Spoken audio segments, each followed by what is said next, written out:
M कही नारद बेसाड़िया माद्री जुए चर्चाई व्यास वल्लभ मुख ओचरे पांडव जन्म महिमा यशियावर रामचंद्र की जय।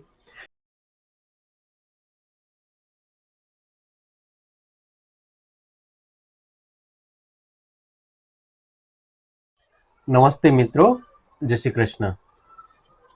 आद्य पर्व का 22वां कड़वा हम आज शुरू करते हैं। उसके आगे के वीडियो अगर आप देखना चाहते हैं तो डिस्क्रिप्शन बॉक्स में आपको लिंक मिल जाएगी।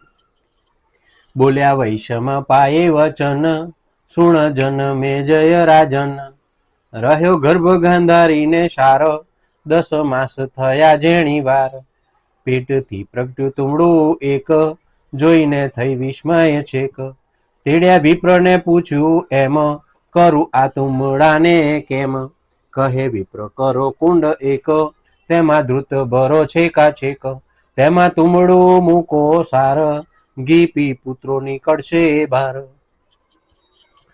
दोस्तों, अगले वीडियो में हमने देखा कि गांधारी दुर्वासा ऋषि का मंत्र पढ़ के गर्भवती होती है। अगर वो वीडियो आप देखना चाहे तो आई बटन में आपको लिंक मिल जाएगी। 10 मास होने के बाद उसके पेट से एक तुमड़ा प्रसव होता है। 100 पुत्र तो एक साथ नहीं पैदा हो सकते, इसलिए दुर्वासा का जो मंत्र था जिससे गर्भवती हुई गांधारी, उसको 10 महीने होने के बाद एक तुमड़ा प्रसव होता है। वो तुमड़ा देख के भीष्म पितामह फिर से अपने दरबार में विद्वानों, पंडितों, आचार्यों और भविष्यवेत्ताओं को बुलाते हैं और उनको पूछते हैं कि अब इसका क्या करें। तो ब्राह्मण सब बोलते हैं कि आप एक कुंड बनाइए, इतना बड़ा कुंड बनाइए जिसके अंदर ये तुमड़ा रख सके। आप बनाएंगे कुंड, उस कुंड को द्रुत से मतलब घी से भरिए।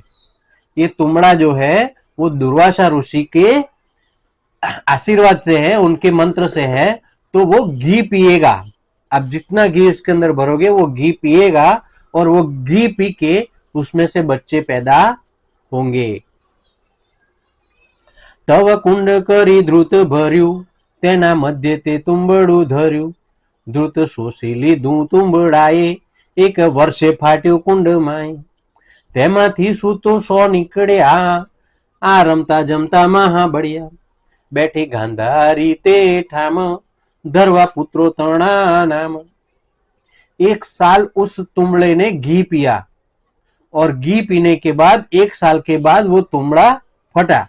वो तुमड़ा फटा तो उसके अंदर से पुत्र निकले कुंड के अंदर। अब पुत्र जो पैदा हुए हैं उसका नाम तो रखना था। तो गांधारी ब्राह्मण और भविष्यवेत्ताओं को लेके कुंड के एक किनारे पे बैठती है और वो भविष्यवेत्ताओं के साथ होती है। पहला जे निकड़े कुंड बार तेने गणवो मोटो निर्धार तेनी पाछळ निकड़े जेह गणे उतरतो नानो छे एवे बहार निकळ्यो एक तन नाम धर्यु दुर्योधन बीजो निकळ्यो ते ठाम पाड्यो दुशासन एवं नाम। गांधारी जो भविष्यवेत्ता और ब्राह्मण को लेके बैठी थी, उन्होंने एक के बाद एक पुत्र जो जैसे जैसे बाहर आते गए उनको 1 नंबर 2 नंबर बड़ा और छोटा गिनना शुरू किया। जो सबसे पहले बाहर निकला उसका नाम दुर्योधन रखा और वो सबसे बड़ा हुआ। उसके बाद आया दूसरा, उसका नाम रखा दुशासन। दुर्दमन दंतु दवाल दातु देवक दुर्दश दत्राल सूर्य सरयू दुर्वासा ऋषि सिक काम दाद माटे ददा ऊपर धर्या नाम एवा 100 सूत निकळ्या बार वर्त्यो बहु जय जयकार वागे वाजिंत्र नायका नाचे आवी अन्नहारती अति जाचे। धृतराष्ट्र प्रत्ये दाय बोलिया छे भीष्म पिताय करो आवेड़ा पुण्य दान तरा उछर से संतान। दोस्तों, दुर्वासा ऋषि से जो पुत्र पैदा हुए हैं तो आचार्य और भविष्यवेत्ता जो बैठे थे उन्होंने सबके नाम द पर से रखे, जैसे दुर्योधन, दुशासन, दुर्दमन, दंतु, दवाल, दातु, देवक, दूर्द, दत्राल, ऐसे सबके बाहर नाम रखते गए क्योंकि दुर्वासा से काम हुआ था। जैसे जैसे बच्चे बाहर आते गए वैसे वैसे उनका नंबर और नाम रखते गए। 100 पुत्र बाहर निकले तो बहुत ही खुशी हुई। पूरे हस्तिनापुर में लोगों ने नाच गान किया और वाजिंत्र बजाए गए। ये देख के भीष्म पिता बहुत खुश हुए, धृतराष्ट्र भी बहुत खुश हुआ। अब भीष्म पिता खुश होते हुए धृतराष्ट्र को बोलते हैं कि आप दान पुण्य कीजिए जिससे आपके 100 पुत्र अच्छे से बड़े होने लगे।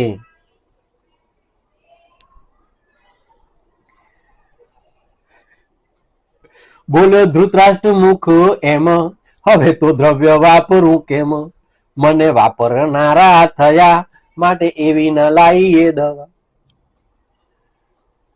જેને ન હોય વાપરનાર તેણે કરવું પુણ્ય અપાર, એવી ટૂંકી દ્રષ્ટિ થઈ જ્યારે બોલ્યા ભીષ્મ પિતા મુખ ત્યારે.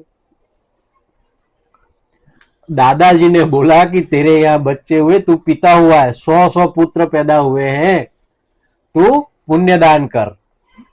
धृतराष्ट्र बोलता है कि जिनके यहाँ पुत्र पैदा हुए हैं वो पुण्यदान क्यों करेगा, क्योंकि उसके पास तो उनका जो द्रव्य है उसका वापरने वाला, उसका इस्तेमाल करने वाला पैदा हुआ है, कि हम उसको दयादान में नहीं देंगे, ऐसा हम कतई नहीं करेंगे। अब तो जो भी द्रव्य है वो मेरे बच्चे वापरेंगे और वो वैभव में रहेंगे।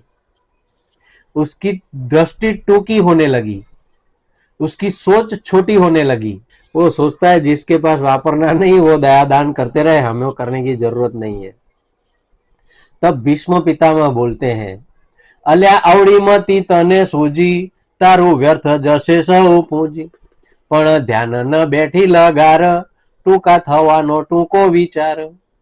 નીકળ્યા 100 પુત્રો જ્યારે, લખ્યો પત્ર પાંડુને ત્યારે, લખાવ્યું કે વાદ્યું ઘર સૂત્ર, भाई हमने थया 100 पुत्र। जिनकी दृष्टि टूकी होती है ना उसका जीवन भी टूका होता है। मतलब ये भीष्म पितामह ने बता दिया कि ये तू लंबा जीने वाला नहीं है। तेरे बच्चे पैदा होते ही तेरे दादाजी ने तेरे बच्चों को आशीर्वाद दिया कि तेरी दृष्टि बहुत छोटी हो गई है बेटा, तेरे बेटे भी छोटे ही रहेंगे। सब खुश हो रहे हैं पर धृतराष्ट्र के दिल में कुछ और चल रहा है।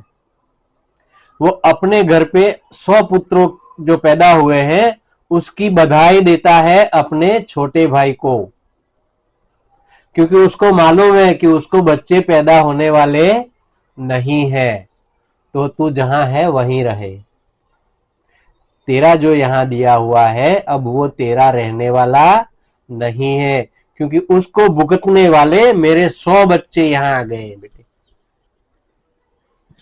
वो अपने भाई को पत्र लिखता है कि मुझे 100 लड़के पैदा हुए हैं। उसके दादाजी ने, उसके पिताजी ने उसको जो बोला उसके तरफ उसका कोई ध्यान नहीं है। જ્યાં ઝારખંડી વૈજનાથ ત્યાં પત્ર પહોંચાડ્યો હાથ, लाग्या वांचवा પાંડુરાય, કને છે માંદ્રીને કુંતાય, વાંચીને પાંડુરાય રીજા, ભલે મને થયા ભત્રીજા, મારે એ તો સૌ સુત तुल्य, હવે नहीं भविष्य में भूल।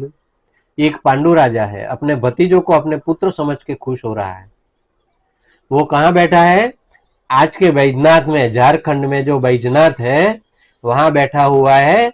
वहां जाके उसको पत्र देता है सेवक। वो पत्र पढ़ के खुश होता है पांडु राजा कि मेरे भाई को 100 पुत्र हुए हैं। वो 100 पुत्र मेरे ही तो है, भले वो भतीजे हैं पर वो बच्चे मेरे हैं, मुझे नहीं होना है तो क्या हो गया। वहां माद्री और कुंती भी इस पत्र को पढ़ते हैं।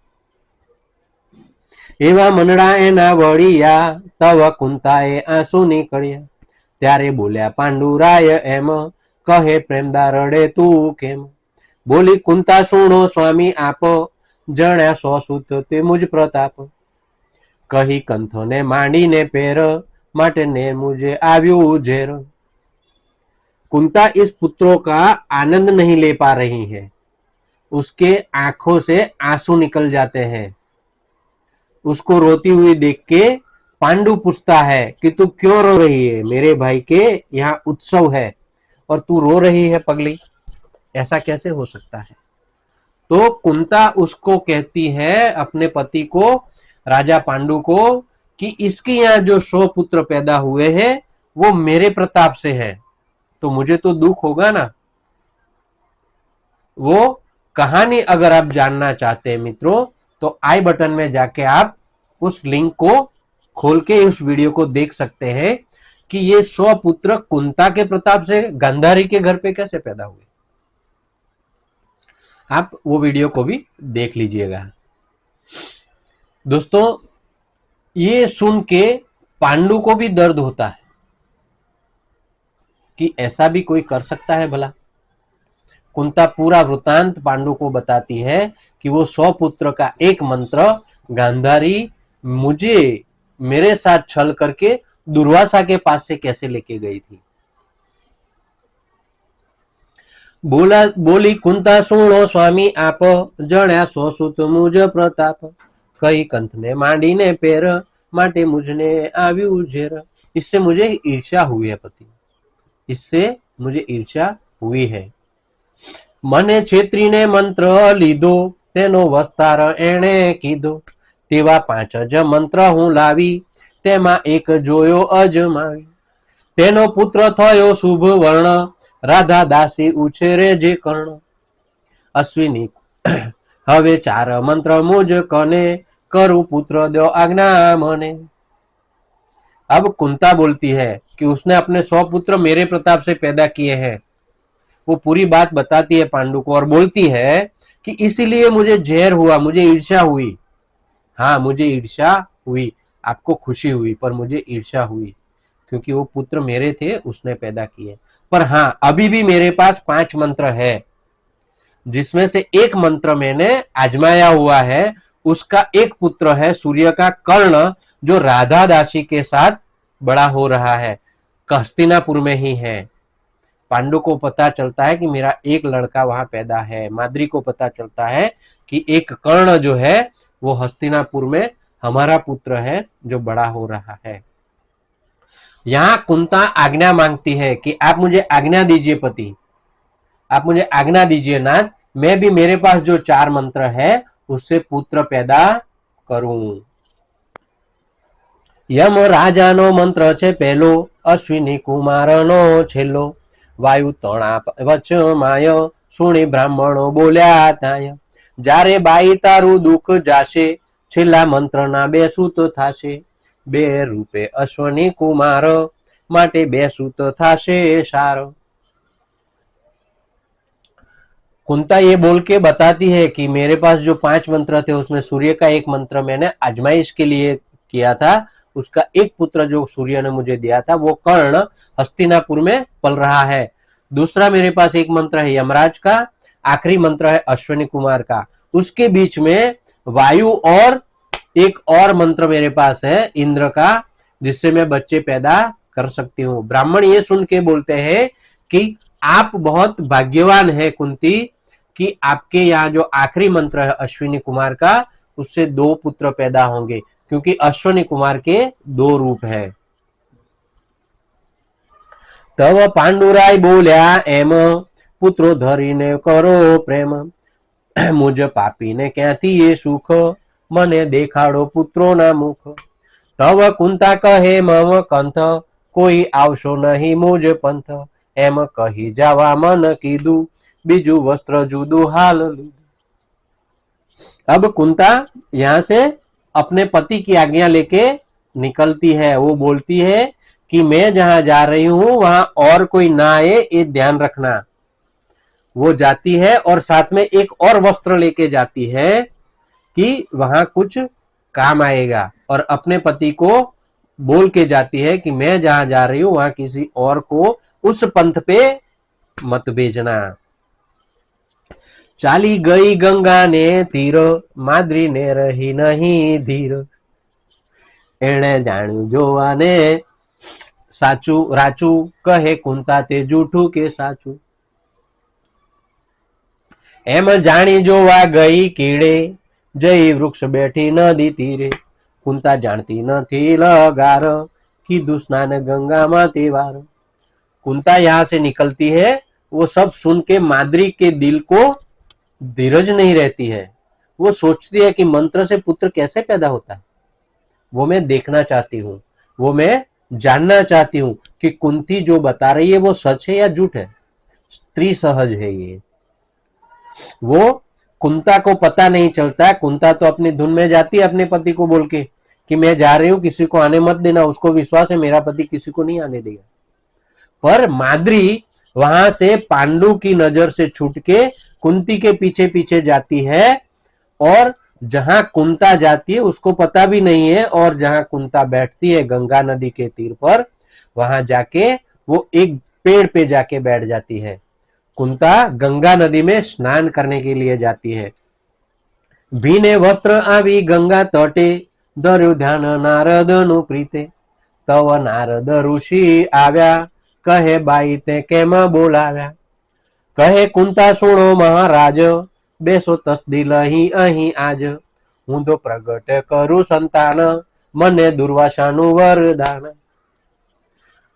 कुंता है ये। कुंता को मालूम था कि मुझे किससे लड़ना है। कुंता को मालूम था कि मुझे किससे लड़ना है। कुंता एक राजा की पुत्री थी, राजकुमारी थी, और उसको सबसे बड़े शक्तिशाली हस्तिनापुर के राजा और उसकी कपटी नारी गांधारी से लड़ना था। तो उसने बोला कि उसके लिए भी उसने सोचा कि मैं जो पुत्र पैदा कर रही हूं उसके लिए मुझे कोई चाहिएगा। उसने नारद जी का ध्यान किया और नारद जी को बुलाया कि आप यहां बैठो। वो जैसे नहा के गंगा नदी में से आई, उसने नारद जी का ध्यान किया और नारद को प्यार से बुलाया। वो नारद जी आए, उन्होंने बोला कि बोल भाई तूने मुझे क्यों बुलाया। कुंता कहती है कि आप थोड़ा आज मेरे लिए तसदी लीजिए और मेरे साथ बैठिए। मैं यह दुर्वासा के वरदान से पुत्र पैदा कर रही हूं। तमो साक्षी रहो ठाम, पुत्र तमो तणा घरो नाम। होय गुण लक्षण जेना जेवा, कई बतावजो तेना तेवा। एम कही नारद बेसाड़िया, माद्री जुए चर्चाए। व्यास वल्लभ मुख ओचरे, पांडव जन्म महिमा यशियावर रामचंद्र की जय। पवन सुत हनुमान की जय। नारद जी पूछते हैं कुंता से कि तूने मुझे क्यों बुलाया। तो कुंता जी बोलती है कि आप थोड़ा तसदी लेके मेरे साथ यहाँ बैठिए। मैं दुर्वासा के वरदान से, उनके मंत्रों से यहाँ पुत्रों को पैदा कर रही हूँ। आप साक्षी बनिए, आप उसके साक्षी बनिए, और मैं जो पुत्र पैदा कर रही हूँ उस पुत्रों का नाम रखिए, साथ में उनके गुण और दोष मुझे बताइए। उसके गुण और दोष मुझे, लक्षण उनके सभी मुझे बताइए, जिससे मुझे पता चले कि कौन सा मेरा लड़का क्या करेगा। एम कही नारद बेसाड़िया, माद्री जुए चर्चाए। व्यास वल्लभ मुख ओचरे, पांडव जन्म महिमा यशियावर रामचंद्र की जय। ऐसा बोल के नारद जी को वो बिठाती हैं। यहाँ माद्री झाड़ पे बैठी है ऊपर चढ़ के, वो ये चर्चा देख रही है। अब हम सुनते हैं पांडव का महिमा अगले वीडियो में। तब तक दोस्तों नमस्ते, जय श्री कृष्ण।